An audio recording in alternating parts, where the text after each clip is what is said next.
Sunil was acting strains when I saw him.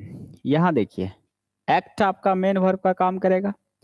जब जब आपका मेन वर्ब की उपस्थिति होगा, जहां जहां आपको मेन वर्ब आएगा, समझ जाना कि वहां आपको एडवर्ब ऑफ मेनर होनी चाहिए। जब जब हम मेन वर्ब का इस्तेमाल करेंगे, जहां जहां जब जब हमें मेन वर्ब का इस्तेमाल करने की बारी आएगा, वहां वहां हमें एडवर्ब ऑफ मैनर का इस्तेमाल करना पड़ेगा। इसका मतलब हुआ Sunil was acting strange. Strange तो आपका एडजेक्टिव है।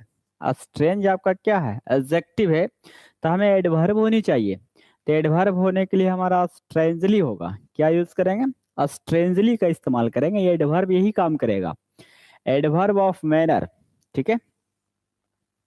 एडवर्ब ऑफ मैनर जो होते हैं ट्रांजिटिव मेन वर्ब के ऊपर डिपेंड करता है। जब मेन वर्ब की उपस्थिति हो जाए तो मेन वर्ब की उपस्थिति में एडजेक्टिव का यूज करना गलत होता है, एडवर्ब का यूज करना गलत सही होते हैं। हालांकि आपका टेस्ट सीरीज में इसका आंसर गलत है, जो मैंने आप सुधार दिया। आप सोल्यूशन देख लीजिए, आप सुधार लीजिए। लिखना ये होगा आपकी कॉपी में कि मेन वर्ब की उपस्थिति में एडवर्ब का यूज करते हैं। मेन वर्ब की उपस्थिति में एडवर्ब का यूज करते हैं। Sunil was acting strangely. Sunil जो है विचित्र एक्टिंग कर रहा था, तभी मैंने उन्हें देख लिया, तभी मेरा नजर उन पर पड़ गया। ऐसा ही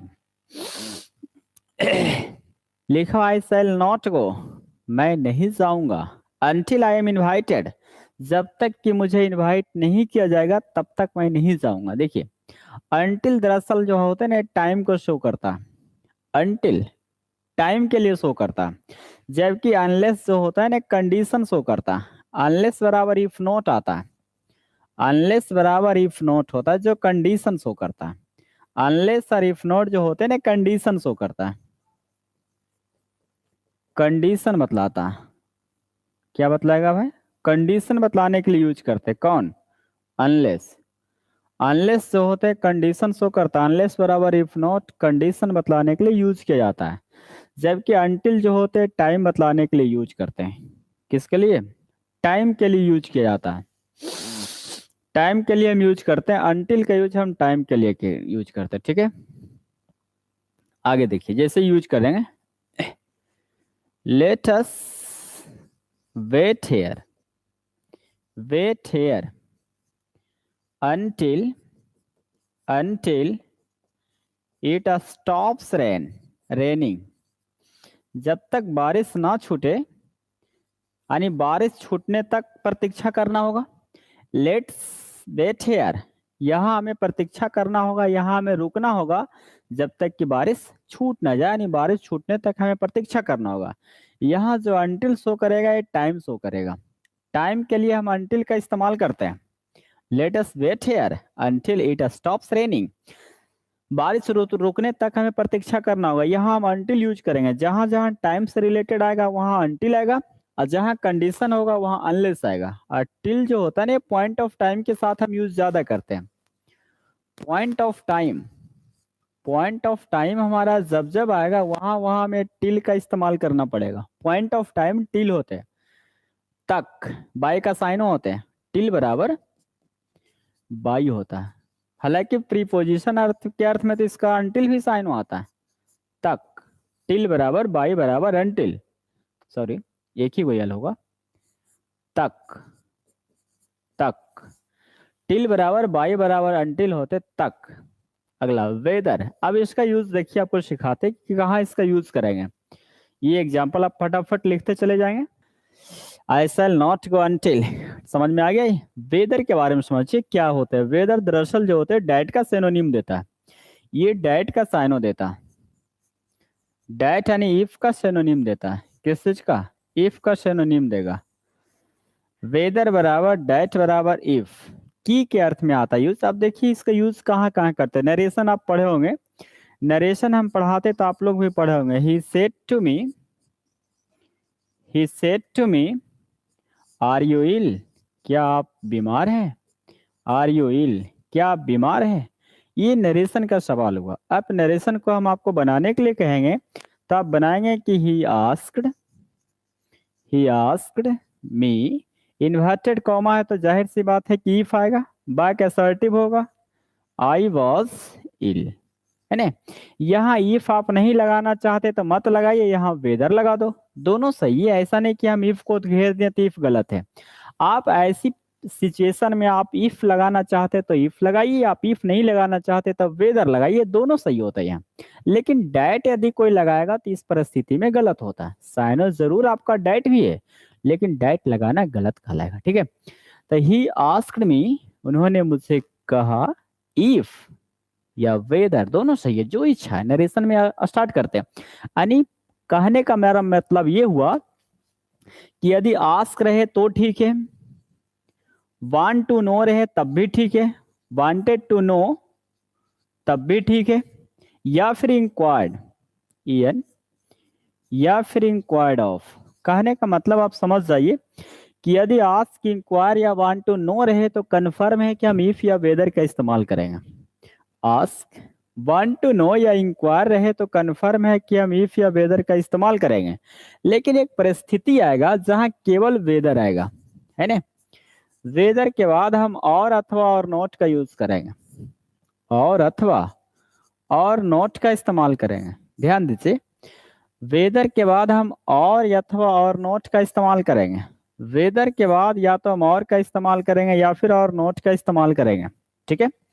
वेदर के बाद और या और नॉट, यानी और या और नॉट रहे तब वेदर कंजक्शन का इस्तेमाल करते हैं, इफ का नहीं। इस बात को आप ध्यान दीजिएगा और ध्यान से समझिए भी। तो ये सारे सिचुएशन हमारा यूज होता है वेदर में। यहाँ आंसर आपका आएगा अनलेस आएगा। आई शैल नॉट गो, मैं नहीं जाऊंगा जब तक कि मुझे इनवाइट नहीं किया जाएगा। Clear? Every one of this girls is beautiful, every one is this girls. ध्यान दीजिए इस प्रश्न में, every one of this girls, यहाँ दिस के बाद हमें सिंगुलर नाउन होनी चाहिए, लेकिन गर्ल्स तो पहले ही प्लूरल कर दिया गया। अब इस प्रश्न को आप देखिए, लिखा हुआ दिस या डैट, दिस डैट आपको बराबर सिखाते इज एवरी, मेरा आदत है सब कुछ लिखना, इज एवरी, नीदर, नीदर या ईदर। ध्यान देंगे, this that is every, neither या ईदर के बाद जब जब नाउन आएगा तो हमेशा सिंगुलर नाउन होनी चाहिए। कैसा नाउन? सिंगुलर नाउन होनी चाहिए। आप खुद ही बताइए भाई साहब कि neither, either, this, that, is, every के बाद सदैव नाउन सिंगुलर होनी चाहिए। जब नाउन सिंगुलर होगा तो कन्फर्म है कि आंसर बनेगा। लेकिन यहाँ तक गर्ल्स पहले से लिखा हुआ, गर्ल्स पहले से लिखा हुआ, जब भाई साहब गर्ल्स पहले से लिखा हुआ तो दिस नहीं आएगा, क्योंकि नियम होता है दिस, दोस, बोथ, बोथ के बाद जब जब नाउन आएगा तो कंफर्म है कि वो नाउन आपका सिंगुलर नहीं बल्कि प्लूरल फॉर्म में होनी चाहिए, प्लूरल फॉर्म में होनी चाहिए। तो एवरी वन ऑफ, इसके बाद ही हम यूज करेंगे सेवरल, वेरियस, है ना। ये सब के बाद जो नाउन आता है वो प्लूरल फॉर्म में होनी चाहिए। इसका मतलब दिस नहीं बल्कि दिस गर्ल्स होनी चाहिए। अच्छा, एवरी वन ऑफ के बाद प्लूरल नाउन सिंगुलर वर्ब चाहिए या इज बिल्कुल सही है। हाँ, आप कह सकते कि सर आप सिखाए थे क्या एवरी वन के बाद जब ऑफ आ जाए तो ये स्पेस के साथ आता है। हाँ, तो ये मिस स्पेल्ट, आप उसको बोलिए कि टाइपर की गलती है कि उसको एवरी वन लिखनी चाहिए। ये कंडीशन आपको सिखाए थे, हम 2-3 बार सिखाए कि एवरी वन और एवरी वन में डिफरेंट क्या है। जब जब हम ऑफ से लिखेंगे तो एवरी वन लिखेंगे, बिना ऑफ रहेगा तो केवल एवरी वन आएगा। ये टाइपर की गलती, आपको भली बात समझ में आ जाना चाहिए।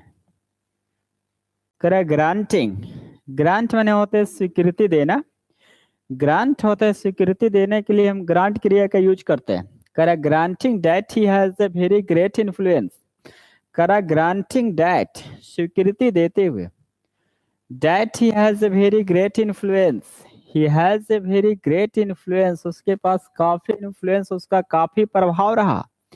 ही कांट इंजर अस, उन्होंने हमें इंजर, उन्होंने हमें मतलब घायल नहीं कर सकता, इंजर नहीं कर सकता, चोटिल नहीं कर सकता, हमें दिल दुखा नहीं सकता। इसका मतलब ये हुआ, प्रश्न को आप गौर से देखिए तो आपको समझ में आएगा किस तरह से हम यूज करेंगे।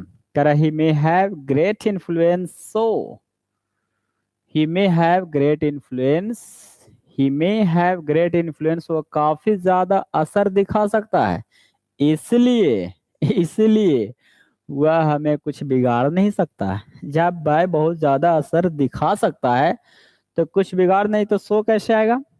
Because of it great influence, काफी ज्यादा प्रभाव होने के कारण। हैविंग ग्रेट इन्फ्लुएंस, हैविंग के बाद तो भी थ्री चाहिए, ग्रेट लगाना गलत होगा। हैविंग जो होते परफेक्ट पार्टिसिपल के तहत आता, हैविंग प्लस भी थ्री चाहिए, जो यहाँ लिखा हुआ नहीं है। हैविंग प्लस भी थ्री होनी चाहिए। हैविंग प्लस भी थ्री जो प्रेजेंट अथी परफेक्ट पार्टिसिपल के तहत आता।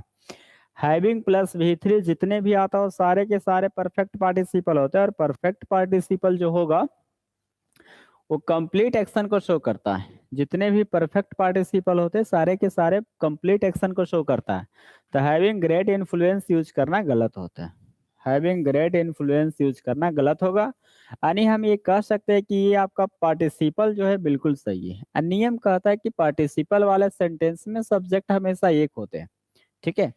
Granting that he has a very great influence, ये अनुमोदित करते हुए, ये स्वीकृति जारी करते हुए, ये ग्रांट जारी करते हुए, ये सहमति जाहिर करते हुए कि उनका काफी दबदबा रहा। He has a very great influence, उनका काफी दबदबा रहा। ही कांट इंजर अस, वह हमें कुछ कर नहीं सकता, ये स्वीकृति जाहिर करते हुए कहा। इसका मतलब राइट आंसर आपका बिल्कुल सही है, कहीं कोई दिक्कत नहीं है। ग्रांटिंग आपका पार्टिसिपल, जब जब आपको कोई वर्ब आपको स्टार्टिंग भी फोर से मिल जाए तो कन्फर्म पार्टिसिपल। और नियम कहा था पार्टिसिपल का कि दोनों सेंटेंस का सब्जेक्ट सेम होनी चाहिए। पार्टिसिपल का केवल यही कॉमन नियम है कि दोनों सेंटेंस का सब्जेक्ट सेम होनी चाहिए। इस चीज का आप ध्यान दीजिएगा। सो रिजल्ट पैदा करता, सो रिजल्ट पैदा करने के लिए यूज करते हैं, इसलिए। ठीक है। हैविंग प्लस भी थ्री होता है,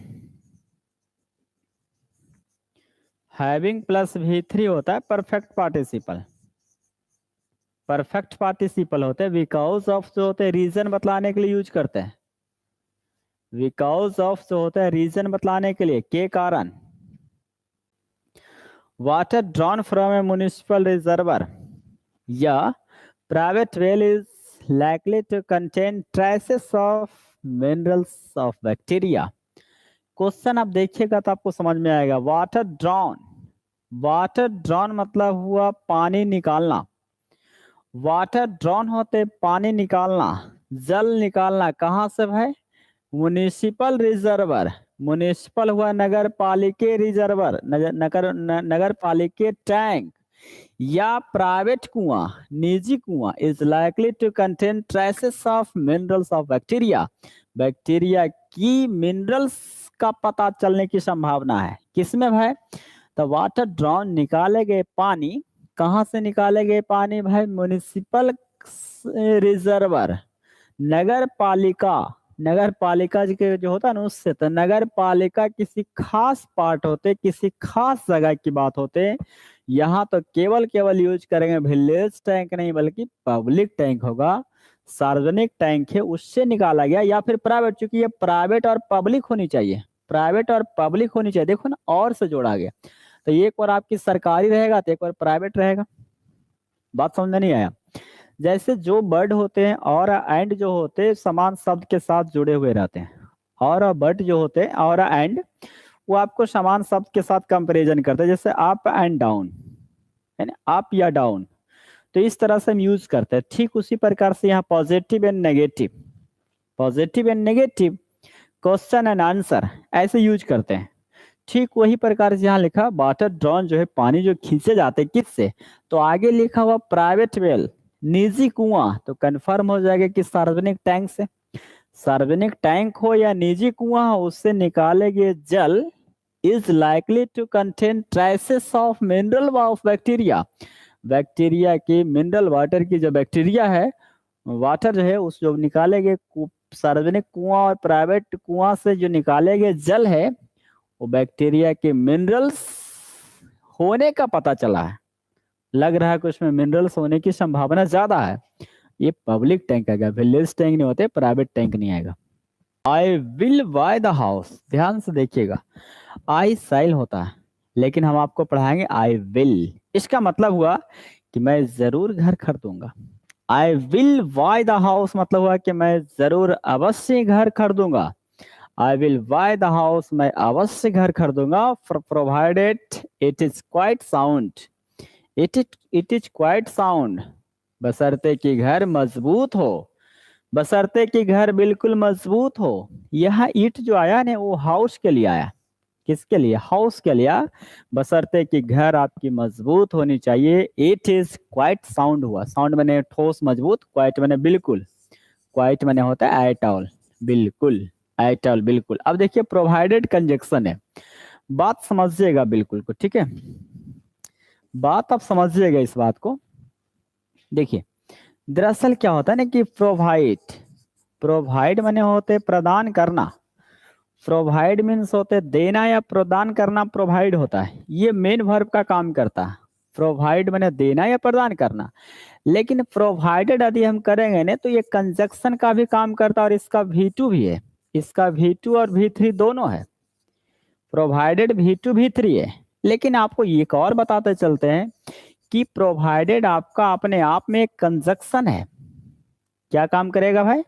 कंजक्शन। इसके बाद डैट आ भी सकता है या नहीं भी, डैट आ भी सकता है या नहीं, प्रोवाइडेड डैट ये कंजक्शन है। बशर्ते की, इसका हिंदी होते बशर्ते की, क्या बोलेंगे? बशर्ते की हिंदी आता है। बोलिए कोई दिक्कत? इसका सेनोनिम यदि हम लिखेंगे कंजक्शन में, इसका सेनोनिम आएगा एज लॉन्ग एज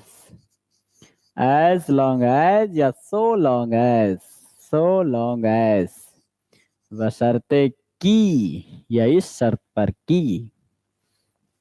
कोई दिक्कत? इसका सेम साइन आएगा प्रोवाइडेड डैट, डैट रह भी सकता या नहीं भी, जिसका सिनोनिम आता है एज लॉन्ग एज या सो लॉन्ग एज। ये देखने में पॉजिटिव लग रहा होगा लेकिन ये पॉजिटिव नहीं है, तीनों के तीनों आपकी कंजक्शन है, तीनों के तीनों आपकी कंजक्शन है। आई विल बाय द हाउस, मैं घर अवश्य खरीदूंगा, बशर्ते कि घर मजबूत हो, ठोस हो। इसका मतलब बिल्कुल आंसर सही है। यदि हम वेदर का यूज करते हैं, तभी अभी आपको सिखा रहे थे कि वेदर का इस्तेमाल हम तभी करेंगे जब वर्ब के रूप में आस्क, इंक्वायर या वांट टू नो हो। वर्ब के रूप में यदि ask, inquire, want to know हो तब हम वेदर का इस्तेमाल करेंगे, नहीं है तो नहीं यूज करेंगे। अनटिल अभी अभी हम सिखा रहे थे कि टाइम बताने के लिए शो करता है, प्रतीक्षा करिए जब तक कि बारिश ना छूटे, तो अनटिल जो होता है टाइम शो करता। अनलेस हमारा नेगेटिव कंजक्शन है, नेगेटिव कंजक्शन मतलब होते कंडीशनल शो करता है, इफ नोट का साइन हो है जो नेगेटिव अर्थ पैदा करता है। मैं नहीं जाऊंगा जब तक कि मुझे इनवाइट नहीं किया जाएगा, तो ये आपका अनलेस कंडीशन शो करता है। क्लियर हो गया? The police found a human body in the forest, the police found, police को जंगल में क्या मिला भाई? पुलिस को जंगल में क्या मिला? तो ह्यूमन बॉडी नहीं बोला जाता, डेड बॉडी। ह्यूमन बॉडी मानव का शरीर मिला? नहीं भाई साहब, मानव की शरीर तो मिला लेकिन जो शरीर मिला तो शरीर इसका मतलब मरल ने मिला। Dead body of a person, dead body of a person जब बोलेंगे तो कॉर्प्स बोलते हैं। क्या बोलेंगे? कॉर्प्स। यदि पर्सन का डेड बॉडी है, dead body, dead body of a person, person, तो समझ जाना कि हम यूज करेंगे कॉर्प्स का।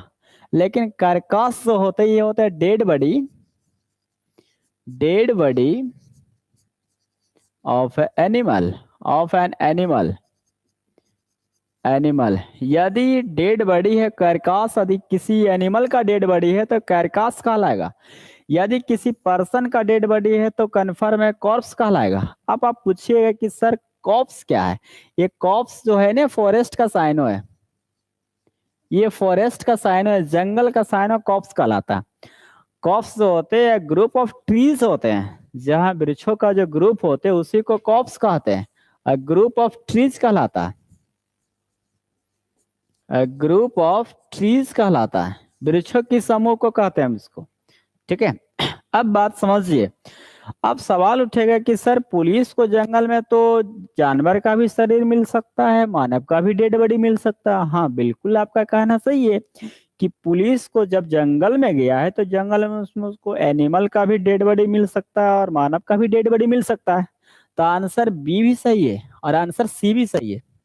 आंसर हमारा बी भी सही है और सी भी सही है। लेकिन प्रश्न क्या करा कि ह्यूमन बॉडी मिला, यानी संकेत आपको क्वेश्चन दे दिया है, थोड़ा सा आंसर की तरफ से आपको ध्यान आकर्षित करा दिया। ह्यूमन बॉडी यानी मानव की शरीर मिला, इसका मतलब कॉर्प्स आपका एब्सोल्युटली राइट आंसर आएगा, सी आएगा। लेकिन कोई कहेगा कि सर हम बी सही करेंगे, तब बी बिल्कुल सही है। कोई कहेगा सी कहेगा तो सी भी सही है। बी और सी में कोई गलती नहीं है। लेकिन दोनों में से हम यदि हम इस सेंटेंस के अनुसार हम प्रीफर करेंगे कि इन दोनों सेंटेंस में संकेत किसकी ओर कर रहा, तो कहेंगे सर मानव शरीर की ओर, मानव की डेड बॉडी की ओर संकेत कर रहा। चूंकि ये संकेत कर दिया है ह्यूमन बॉडी, इसलिए हम फाइनल आंसर सी लगाएंगे। फाइनली आंसर सी यूज करेंगे। कोई दिक्कत आपको नहीं होनी चाहिए यहाँ तक। द ट्रिब्यूनल हैज पोस्टपोन, देखिए the hearing to December 15। Tribunal सुनवाई को क्या किया, पोस्टपोन कर दिया, 15 दिसंबर तक स्थगित कर दिया गया।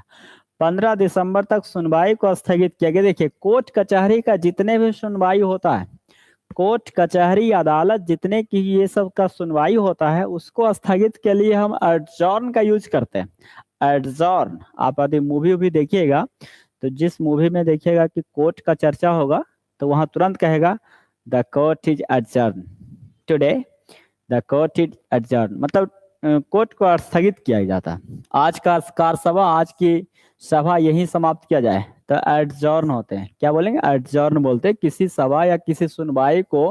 हियरिंग होने होते हैं सुनवाई, जब हियरिंग होने सुनवाई बोलेंगे तो इसको स्थगित करने के लिए एडजॉर्न का यूज करते हैं।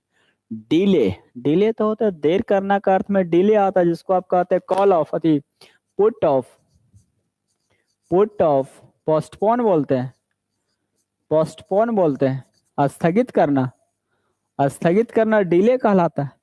पुश माने तो होते धक्का देना, पुश, पुश धक्का देना पुश कहलाता है, पुश धक्का देना पुश कहलाएगा। क्लियर। तो यहाँ आपका क्या आएगा भाई, एडजॉर्न आएगा। क्या आएगा, एडजॉर्न आएगा, एडजॉर्न आएगा। स्थगित करना, जितने भी कोर्ट कचहरी का मामला होता है सबका एडजॉर्न किए जाते हैं, सभी को एडजॉर्न करेंगे। The amount multiplies, amount multiplies over a period of time. Amount रकम जो है ना, समय के अनुसार, समय की अवधि के अनुसार बढ़ता, गुणोत्तर की तरीके से बढ़ता है। मल्टीप्लाइज होते हैं, द अमाउंट सिंगुलर है तो मल्टीप्लाइज सही है। Over a period of time होता है, over a period of time होते हैं। सही लिखा होता है, विद इन नहीं आएगा, विद इन टाइम होता है, ये नहीं होगा, ये नहीं, बल्कि आंसर डी आएगा आपका। केवल आंसर डी होनी चाहिए। सही है तो सही है। Over a period of time, समय के अनुसार, समय के मुताबिक, समय के मुताबिक अमाउंट में वृद्धि होती है, अमाउंट में गुणोत्तर वृद्धि होता है, मल्टीप्लाइज होता है। कर वन डे द हेयर, एक दिन खरहा या खरगोश इसको बोलते हैं। H A R E, hare मैंने खरहा या खरगोश। बिगेन टू, बिगिन क्रिया के बाद, बिगिन क्रिया के बाद, बिगिन क्रिया के बाद या तो आप 2+V1 लगा सकते हैं या V4 लगा सकते हैं, यानी या तो इन्फिनेटिव इसको बोलिए, या इन्फिनेटिव या जेरंड बोल सकते हैं, दोनों इस्तेमाल होता है। जैसे इच्छा आपको यूज करने का आप कर सकते हैं। बिगिन क्रिया के बाद या तो इन्फिनेटिव आता है या फिर हम जेरंड का यूज कर सकते हैं, दोनों सही होते हैं। दोनों में से आप जिसका इस्तेमाल करना चाहते हैं आप कर सकते हैं। बिगिन क्रिया के बाद 2+V1 हो सकता है या फिर V4 का भी इस्तेमाल करेंगे तो लिखा जाता है वन डे, एक दिन। The hare began to make fun of, अब देखिए मेक फन ऑफ जो होता है ना, ये साइनो आता है मॉक का, मॉक का सेम साइन आता है मेक फन ऑफ, हंसी मजाक उड़ाना, हंसी मजाक उड़ाना। मेक फन ऑफ मॉक का साइनो आता है, हंसी मजाक उड़ाना मेक फन ऑफ इसका साइनो आता है। लेकिन थोड़ा सा ध्यान दीजिए आप, टॉर्चर में ये होते हैं हंसी मजाक उड़ाना। हंसी मजाक उड़ाना का साइनो हम बोलते हैं laugh at, laugh at, jeer at, jeer at, deride at, deride at, है ना, scoff at, scoff at, हंसी मजाक उड़ाना, laugh at, jeer at, deride at, scoff at, या फिर make fun of, ये सब होता है हंसी मजाक उड़ाना। ये सब का यूज करते हैं हम हंसी मजाक उड़ाने के लिए। Make fun of, laugh at, jeer at, deride at, scoff at, ये सब होते हैं हंसी मजाक उड़ाना। हालांकि मोक के बाद भी एट आता है, ये इनफॉर्मल यूज ज्यादा होते हैं। मोक एट इनफॉर्मल यूज मतलब कह सकते हैं कि हमें स्लैंग्स वर्ड में यूज ज्यादा करते हैं mock at. Mock at, make fun of, laugh at, jeer at, deride at, scoff at, ये होते हंसी मजाक उड़ाना, किसी का मजाक उड़ा देना। अब आप ही बताइए किसका आंसर क्या बनाएंगे। तो कंफर्म बोलिएगा कि सर एक दिन क्या हुआ कि खरगोश खरहा जो था बिगेन टू टटवाज, कछुआ का क्या क्या मजाक उड़ा दिया। खरगोश कछुआ का मजाक उड़ा दिया, क्योंकि ये धीरे धीरे चलता है, धीरे धीरे बढ़ता था। सॉरी, कछुआ खरहा की कहानी पढ़ने के लिए आता है भी। आंसर आपका डी आएगा।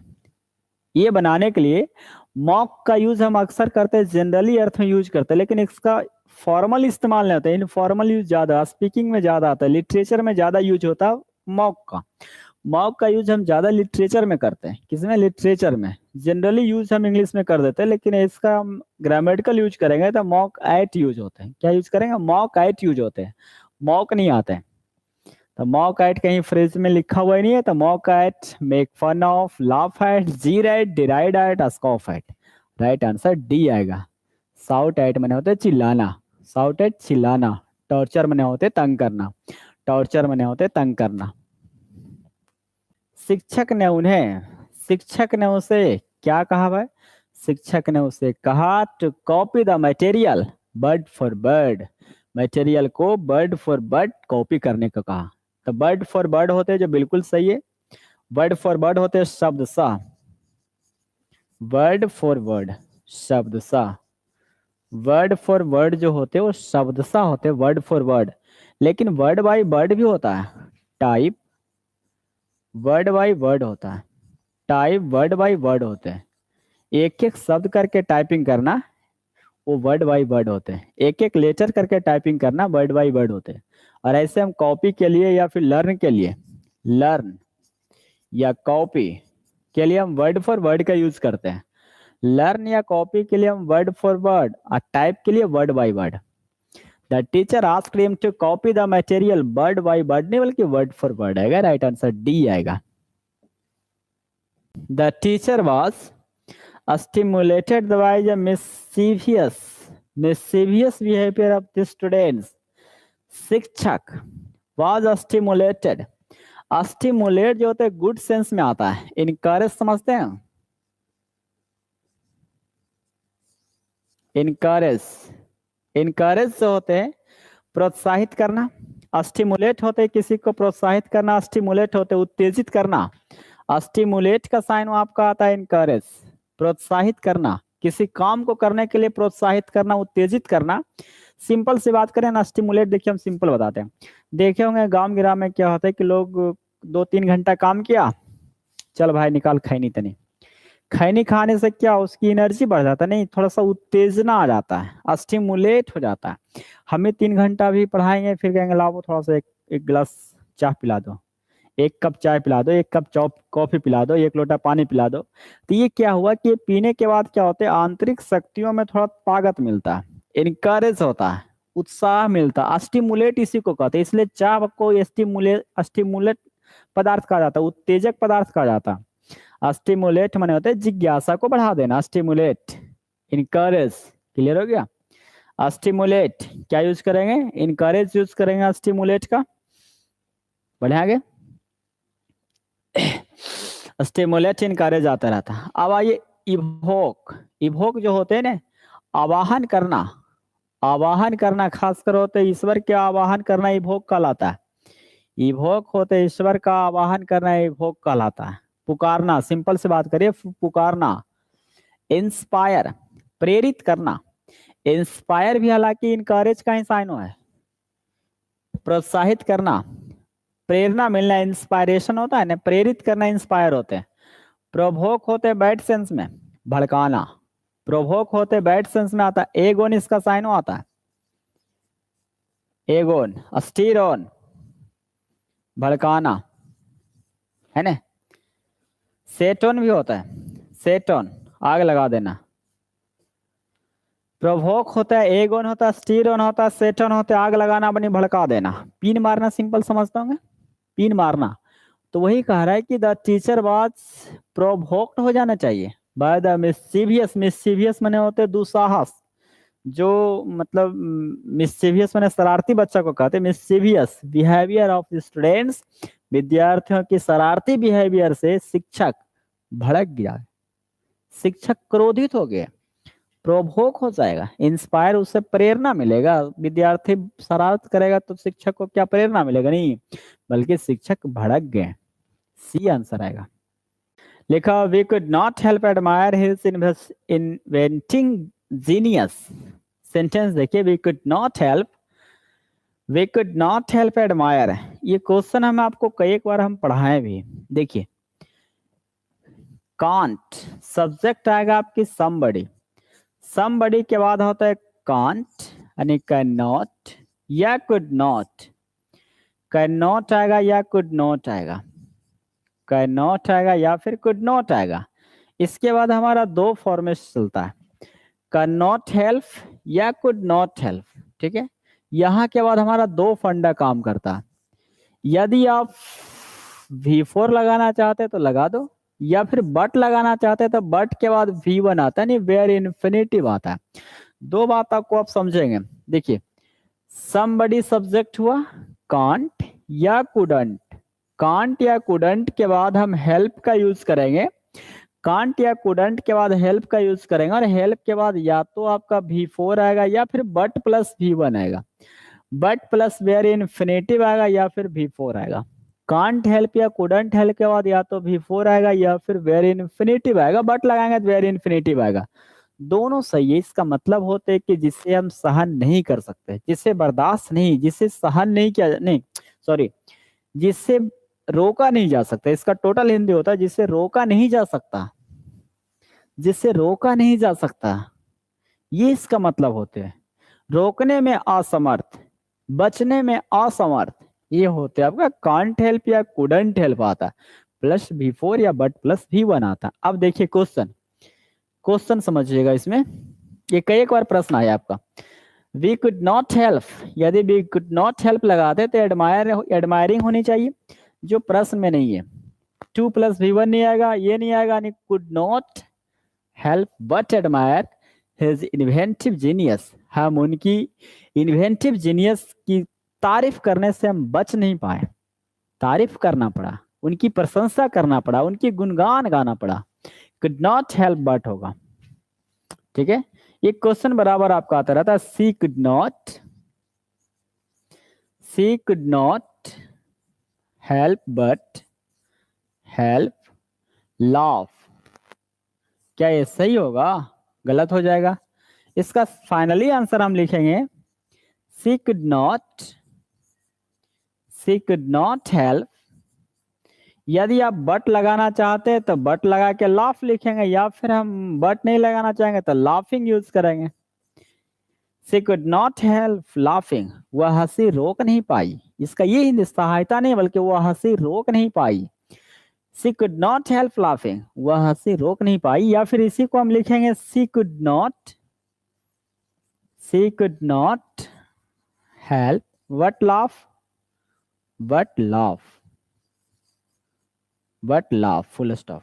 ये इतने तरीके से बना सकते हैं। ये कई एक बार हम प्रश्न आपको बनाए हैं, एक दो बार नहीं, कई एक बार हम आपको पढ़ाए होंगे। She could not help but laugh या she could not help laughing, वह हंसी रोक नहीं पाई। यहाँ भी वही करा कि हम उनकी इन्वेंटिव जीनियस, उनकी एकदम जो जीनियस था, एकदम प्रतिभावान था, उसकी तारीफ करने से हम बच नहीं पाए, उनकी तारीफ कर रही है, रोक नहीं पाए हैं। He won down all opposition with an iron hand. ध्यान दीजिएगा, he war down all opposition, उन्होंने अपने सारे अपोजिशन के प्रति, देखिए क्या क्या इसमें क्वेश्चन आएगा, किस तरह से हम यूज करेंगे। पहला नंबर तो जानिए कि सब्जेक्ट के बाद V2 होनी चाहिए। सब्जेक्ट के बाद हम जब भी यूज करेंगे तो V2 का इस्तेमाल करेंगे। बियर मतलब होते हैं सहन करना, वर्ब है जिसका V2 आता वॉर, V3 आता वॉर। सहन करना या बर्दाश्त करना इसका मतलब होता है, सहन करना या बर्दाश्त करना। एक आता बियर मतलब होता है जन्म देना, ये भी वर्ब है जिसका V2 आता वॉर, V3 आता वॉर, ये हुआ जन्म देना। ठीक है, अब आप ही बताइए, जब ये हुआ जन्म देना या सहन करना, दोनों का V2 आपका VOR ही होता है, इसका मतलब स्पष्ट है कि वॉर्न यूज करना गलत है। सब्जेक्ट के बाद V3 का इस्तेमाल करना बिल्कुल गलत माना जाता है। बाकी जो सेंटेंस बच रहा स्ट्रक्चर हम उस पर गौर करेंगे। अब देखिए वोर वोर वोर सब में लिखा हुआ है, ठीक है। मुहावरा कहता है कि वियर डाउन ऑन होते हैं, वियर डाउन ऑन होते हैं, वियर डाउन ऑन समबडी या समथिंग कुछ भी होते हैं, दोनों का हम किसी का इस्तेमाल करेंगे। ठीक है, move quickly, move quickly towards, towards somebody या समथिंग, somebody या समथिंग किसी की ओर हम बहुत तेजी से प्रहार करते हुए या डराने के लिए या धमकाने के लिए हम यदि किसी की ओर हम आगे की ओर बढ़ते हैं तेजी से, तो कन्फर्म है कि यूज करेंगे वियर डाउन ऑन। ये फ्रेजल वर्ब है, कोलोकेशन में भी आता है, फ्रेजल वर्ब के तौर पर भी काम करता है। वियर डाउन ऑन जो होते हैं किसी की ओर, किसी की ओर या किसी के प्रति एकदम डराने या धमकाने के लिए ऐसे जोरदार तरीके से बहुत तेजी से दौड़ना, मूव क्विकली टुवर्ड्स होते हैं। somebody इसका सिनोनिम आता है मूव क्विकली टुवर्ड्स, किसी के प्रति तेजी से और भागना, किसी की ओर दौड़ना, खासकर डराने धमकाने के उद्देश्य से, तो आता वियर डाउन ऑन आता है। नहीं, राइट आंसर बी होनी चाहिए, राइट आंसर बी होगा। जैसे नहीं देखते हो कि दो गुट में यदि झगड़ा होता है, देखिएगा दो गुट में झगड़ा होगा तो एक गुट वाला आइटा उठाएगा, मार दो मार दो मार दो मार दो मार दो मार दो मुंह पर मार दो। तो ये जो पोजीशन होता है ना, ये पोजीशन को तो मार मार किसी को और भागना, किसी और मारना ललकना, वो कहलाता है वियर डाउन ऑन कहलाता है। क्या कहलाएगा? वियर डाउन ऑन कहलाएगा। बात समझा गया? मूव क्विकली टुवर्ड्स, वही क्वेश्चन यहाँ कर रहा है कि ही वोर down on all opposition with an iron hand. वह कह रहा है कि वन आयरन हैंड, लोहे की हाथ, जैसे सनी देओल के नहीं कहते 2.5 kg के हाथ है। बात समझ में आ गया होगा आप? उन्होंने आयरन हैंड के साथ अपने सारे अपोजिशन की ओर तेजी से उस ओर गया। कहा? टूट पड़ा। किस पर? अपने अपोजिशन पर टूट पड़ा। वियर डाउन ऑन होगा। समझ में आ गया होगा शायद, शायद समझ में आ गया होगा। बी राइट आंसर आएगा। बियर अप मैंने तो होते बियर अप नहीं, बियर बीत वाले होता सहन करना या बर्दाश्त करना, सहन करना या बर्दाश्त करना। बियर विथ सहन करना या बर्दाश्त करना। The workers are very determined on fighting for their dues. Question आप ध्यान देंगे फटाफट। The workers are very determined, देखिए क्वेश्चन आप गौर से देखिएगा तो मैं आपको सारा समझा देता हूं। डिटरमाइन, वे डिटरमाइन, वे यहां लिखते हैं, ज्यादा अच्छा रहेगा आपके लिए। वे डिटरमाइन टू होता है plus V1, we determine 2 plus V1 होता है। डिड रहना, डिड संकल्प रहना, वी डिटरमाइन 2 प्लस V1 होता है, जिसका साइनो आता है same to same. Held, held went on, इसका साइनो आता है। डिड रहना या वचनबद्ध होना। वी डिटरमाइन 2 होता है। गौर से देखिए सारे क्वेश्चन को, कहां कहां गलतियां आता है। We determine 2 plus V1, determine 2, जबकि हेल वेंट ऑन होता है, दोनों सेम साइनो है। यदि डिटरमाइन 2 होता तो कंफर्म सही होता। हेल वेंट ऑन वर्ब के बाद यदि पीछे वर्ब आएगा तो जाहिर सी बात V4 लेगा। हेल वेंट ऑन के बाद जब वर्ब आएगा तो V4 लेगा, इसका सेम साइन होता है we determine 2 + V1, same sign हो, डिड रहना, डिड डटे रहना। अब बोलिए क्या यूज करेंगे आप? यदि यहाँ 1 के स्थान पर 2 होता कंफर्म तो आंसर डी होगा, और यहाँ राइट आंसर सी आएगा, राइट आंसर सी होनी चाहिए, राइट आंसर सी होगा। यहाँ थोड़ा हाइफन लगा देना, ये एक एक थोड़ा सा और थोड़ा पोजीशन चलते गलत हो जाता है, हर एक बात को फोकस करना पड़ता है, शुद्ध जानकारी रखना पड़ता है। हेल वेंट ऑन, बात समझे? सी आंसर होगा, क्या आंसर आएगा? सी आएगा। हैव सीरियसली प्लान्स नहीं आएगा, हैव डिसाइडेड, डिसाइडेड टू भी होता है, डिसाइड 2 + V1 होता है। एक एक बात को फोकस करना पड़ता है टीचरों को। लिखो प्लेसिंग ए तालिस्मान, तालिस्मान समझता है? ताबूत, ताबूत होता है, ताबूत समझता है? नहीं। बचपन में आप लोग टोटोमाला का नाम सुनेंगे, टोटोमाला, या फिर लोग यहाँ नहीं पहनता है, उसको क्या कहता है? जंतर मंतर, जंतर मंतर यहाँ लोग जिसको कहता है अनंत भगवान या कुछ कहता है, बहुत सारे 11 में पहन लेता है ना, बहुत सारे हाथ में लगा लेता है, बहुत सारा अंगूठी टोटोमाला का, तो ये सब जो कहलाता है क्या कहलाता है भाई? ताबूत कहलाता है, मतलब टोटोमाला के तौर पर बोलिए, टोटोमाला। या गेट पर नहीं टंगा हुआ रहता है, एक दो चार गो, एक नेमुआ 2-4 गो मिर्चा है, एगो नेमुआ 2-4 गो मिर्ची लटकाला, ये कुछ इधर रहता है इसका गाना, कहीं नजर न लग जाए, एगो नेमुआ 2-4 गो मिर्ची लटकाला कहीं नजर न लग जाए, ऐसा कुछ गाना है भोजपुरी में। तो ये क्वेश्चन जो लिखा प्लेसिंग ए तालिस्मान, कह रहा है कि ताबूत रखना, टोटोमाला रखना, लक्की चार्म ऑन द डोर, या डोर पर लक्की चार्म मतलब होते हैं कि कुछ ऐसा आकर्षक चीज को रखना, या नियर द थ्रेशोल्ड, कर दरवाजे पर लक्की चार्म, दरवाजे समझते हैं?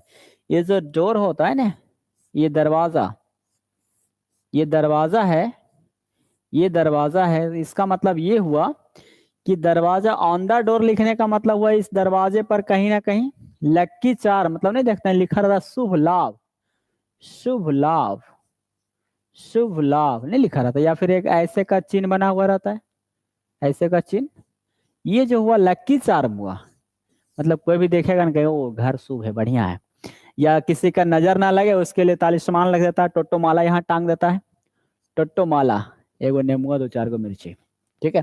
तब प्लेसिंग ए तालिस्मान, टोटोमाला रखना, lucky charm on the door, दरवाजे पर इस तरह से ओम, ओम नमः शिवाय, शुभ लाभ, या फिर अपने अपने धर्म के अनुसार कुछ भी जो भी होता है उसको रखता है, दरवाजे पर इस तरह लकी चार्म बना के रखना, या फिर नियर द थ्रेशोल्ड, थ्रेशोल्ड बने होता है दहलीज, दहलीज समझते हैं? थ्रेशोल्ड बने होता है दहलीज, इन्हें चौखट को कहते हैं थ्रेशोल्ड, ये जो चौखट हुआ ना दहलीज कहलाता है, ये चौखट, या फिर चौखट के समीप रखना इज नॉट मेयर सुपरस्टिशन, केवल अंधविश्वास नहीं है, कह रहा इन चीजों को रखना केवल अंधविश्वास ही नहीं है, सुपरस्टिशन बने होते हैं अंधविश्वास, तो वही कह रहा है कि थ्रेशोल्ड, चौखट के नजदीक, ये जो चौखट आपको दिख रहा है थ्रेशोल्ड इसी को कहता है, दहलीज, इसको चौखट को कहता है थ्रेशोल्ड, दहलीज के करीब या दरवाजे पर लक्की चार्म, शुभ लाभ का संकेत देना, या फिर टोटोमाला टांगना, ये केवल और केवल अंधविश्वास नहीं है। अब बोलिए क्या यूज करेंगे? थ्रेशोल्ड चौखट हो गया, एंट्रेंस नहीं आएगा, एंट्रेंस तो वो प्रवेश होता है, एंट्रेंस एग्जामिनेशन होता है, ओपनिंग मैंने होते हैं दरवाजा खोलने के लिए हम ओपन का यूज करते हैं, डूअर वे, डूअर वे मैंने होते और डूअर वे होते ये बाहर जो होते ना दरवाजा खोलने के बाद का जो नजारा दिखता है ये डूअर वे कहलाता है, दरवाजा खोलने के बाद जो ये दिखता है ना आपको उसको क्या कहते हैं? पहुंची, अस्थि बोलते हैं, थोड़ा सा रहता चढ़ने वाला, दरवाजे के बाहर होता है, उसको हम कहते हैं, जैसे ये दरवाजा हम बना दिए, ये दरवाजा है, इसके बाद ये सीढ़ी होता है ऐसे से बना हुआ, तो यहाँ सीढ़ी के नीचे यदि कोई पर्सन खड़ा है तो वो डूअर वे कहलाएगा।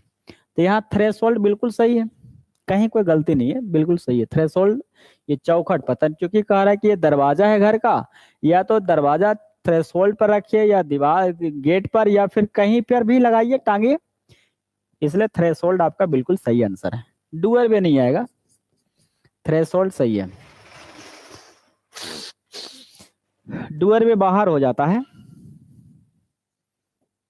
किसी चीज में अति होना खराब है। किसी चीज में अति होना, टू मच ऑफ एनीथिंग, किसी चीज में अति होना, ज्यादा होना इज गुड फॉर एवरीथिंग, हर चीज के लिए अच्छा नहीं है। नथिंग नहीं होगा, हर चीज के लिए अच्छा है। किसी चीज में अति होना हर चीज के लिए अच्छा है नहीं, बल्कि बोलेंगे किसी चीज में अति होना इज गुड फॉर नथिंग, किसी चीज के लिए अच्छा नहीं होता। गुड फॉर भलाई होते हैं, गुड फॉर भलाई होते हैं, गुड फॉर। ऑल थिंग्स नहीं आएगा, नथिंग आएगा, नेगेटिव अर्थ देगा। अति होना बुरी बात है।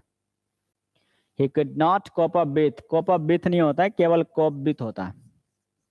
कोप विथ का साइन आता है डील विथ, डील विथ सामंजस्य बैठाना। कोप विथ का साइन आता है डील विथ सामंजस्य बैठाना। कोप अप विथ कभी नहीं होता है। बहुत सारे लोग पढ़ा देते हैं कि कोप अप विथ वस्तु के लिए होता है, और आप एमबी पब्लिकेशन को भी देखिएगा तो उसमें लिखा हुआ कोप अप विथ वस्तु के लिए होता है। लेकिन मैं वादे के साथ कहता हूँ, चैलेंजिंग मोमेंट के साथ कहता हूँ कि कोप अप विथ होता ही नहीं है, केवल कोप विथ होते सामंजस्य बैठाना। डील विथ इसका साइन आता है सामंजस्य बैठाना। ही could not corp with the heavy rush, वो हैवी रश से सामंजस्य नहीं बैठा पाया। The most important part in life, the most important part of life, जीवन की पहलू के लिए हम एस्पेक्ट का यूज करते हैं। जीवन की हम पहलू के लिए most important part in life, जीवन में सबसे महत्वपूर्ण एस्पेक्ट पहलू विनम्रता है। विनम्र होना जीवन का सबसे महत्वपूर्ण पहलू है। जीवन में यदि कोई सबसे महत्वपूर्ण पहलू है तो वो आपकी विनम्रता है, नम्रता है, और इसके अलावा कुछ नहीं है। आंसर इसका आ जाएगा डी नंबर, नहीं सॉरी,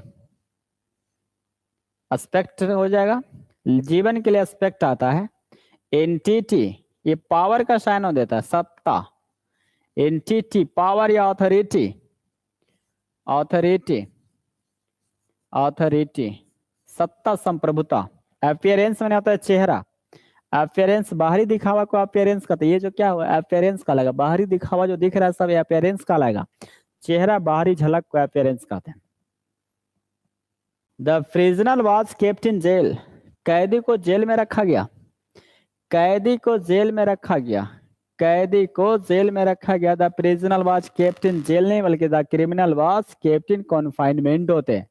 कॉन्फाइनमेंट आएगा, क्या क्या जेल में रखा गया, जेल में नहीं बोला जाता, कॉन्फाइनमेंट कैद करके रखा गया ये बोला जाता है, कैद करके रखा गया। ठीक है, कॉन्फाइनमेंट यूज होता है, जेल थोड़ा होता है क्या स्लैंग्स वर्ड में हम लोग यूज करते हैं, बोलचाल की भाषा हम लोग जेल यूज करता है, लेकिन इसका एक्चुअल मीनिंग आएगा, एक्चुअल अर्थ होते हैं कॉन्फाइनमेंट, कैद करके रखा गया, उसी को जेल कहते हैं, कॉन्फाइनमेंट आएगा।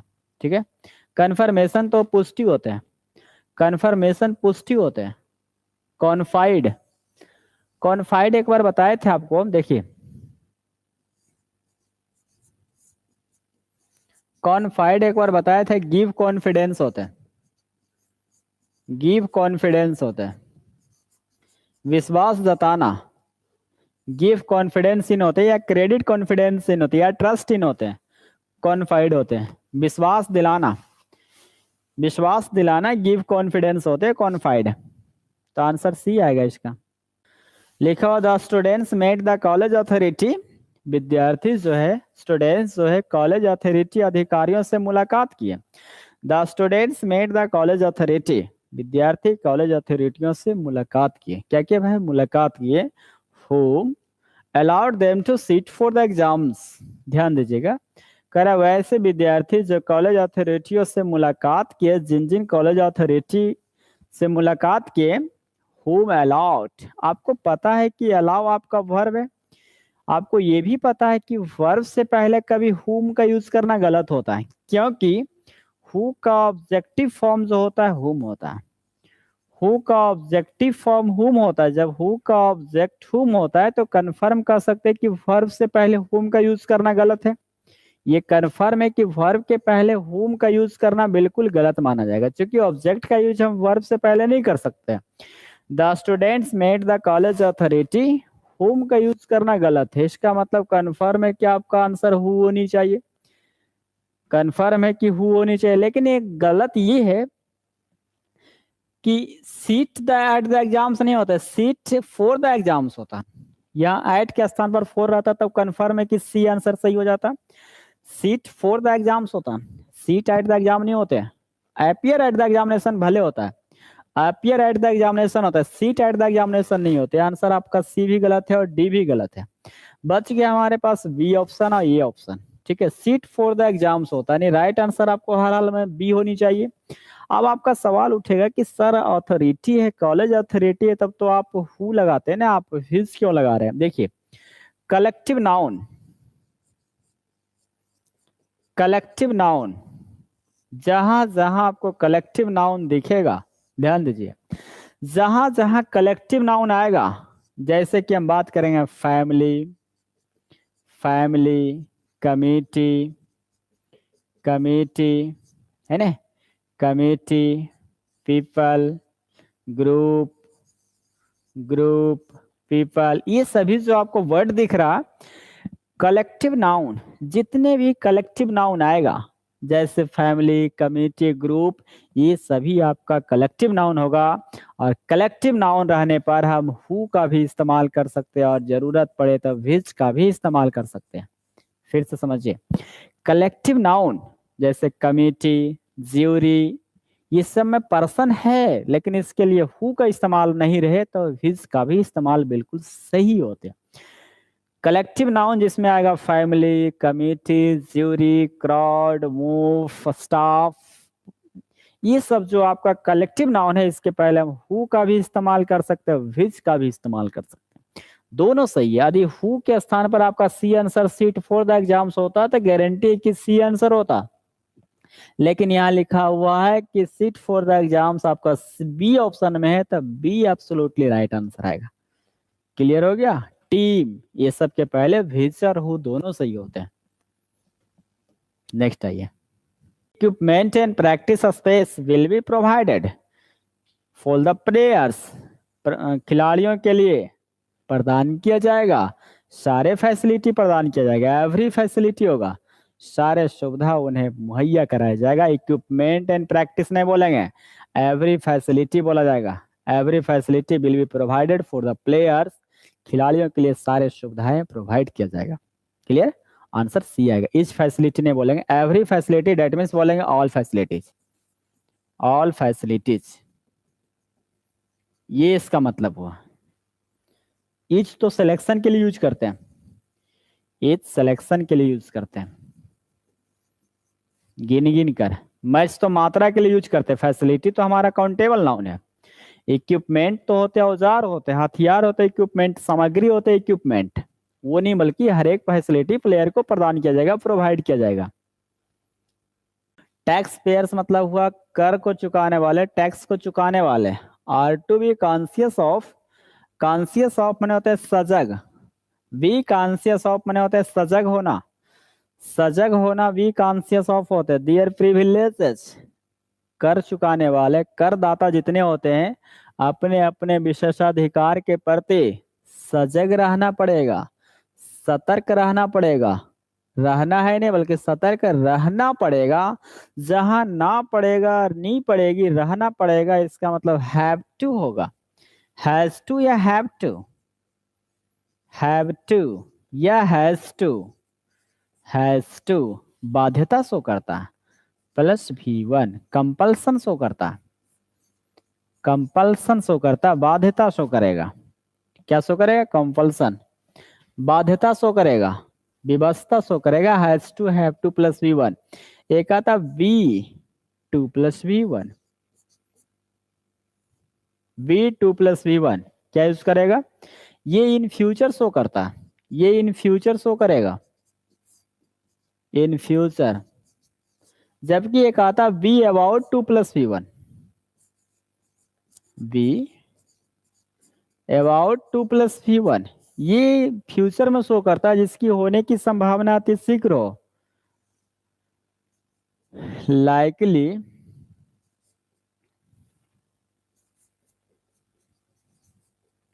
likely to happen,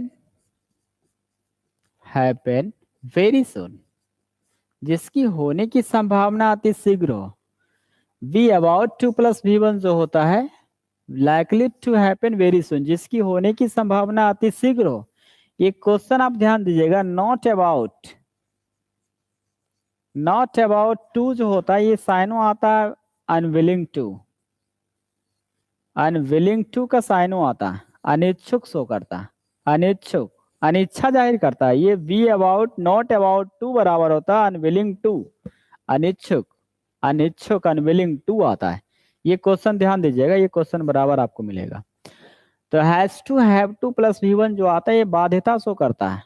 तो टैक्स पेयर्स जो होते हैं we about to plus V1 जो आएगा इन फ्यूचर में शो करता है, होने वाला ने वाला नी वाली है। We about to plus V1 होते हैं likely to happen very soon, जिसकी होने की संभावना अति शीघ्र हो, होने को है। नॉट अबाउट टू बराबर होते हैं अनविलिंग टू, अनिच्छुक। अब देखिए tax payers have to be conscious of होते हैं सतर्क होना, सतर्क सजग रहना। तो टैक्स पेयर जो है अपने विशेषाधिकार के प्रति सतर्क रहना पड़ेगा, हैव टू आएगा। क्लियर हो गया। माइट तो होते संभावना पॉसिबिलिटी शो करता है, मे माइट क्या करता है पॉसिबिलिटी शो करता है,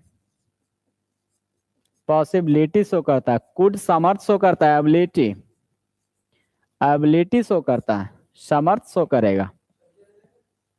अगला सी प्रीफर्स टी, तो प्रीफर के बाद देन नहीं आएगा टू आएगा, प्रीफर के बाद टू आता है देन नहीं आएगा। ये सबसे आसान question. Mutual sex of hands was exchange, नहीं बल्कि वे लोग एक दूसरे से हाथ मिलाया। हाथ मिलाने के लिए शेक हैंड का यूज करते हैं, शेक हैंड का यूज करते हैं, वो लोग एक दूसरे से हाथ मिलाया। इसका मतलब आंसर सी आएगा। क्या यूज करेंगे सी यूज करेंगे। एक्सचेंज हाथ नहीं करते हम अपना हाथ उसको दे देंगे वो मेरा हाथ ले लेगा, ऐसा नहीं होते। एक्सचेंज उसमें यूज करते हैं, अदला बदली एक्सचेंज होते हैं। कैरी मैंने होता ले जाना, जाओ मेरा हाथ लेके चल जाओ, कैरी नहीं होते। कैरी करेगा the hand sex were exchange, यहाँ भी एक्सचेंज नहीं आएगा बल्कि वेल दोनों एक दूसरे से हाथ मिलाया। यहाँ ईच अदर लिखने का मतलब हुआ कि दे में दो ही पर्सन है, वे दोनों एक दूसरे से हाथ मिलाया। दे शुक हैंड, शेक हैंड मैंने होते हाथ मिलाना, तो दे शुक हैंड्स विथ ईच अदर, वे दोनों एक दूसरे से हाथ मिलाया। क्लियर। ईच अदर दो के लिए यूज करते हैं, यानी दे का मतलब यहाँ दो पर्सन है।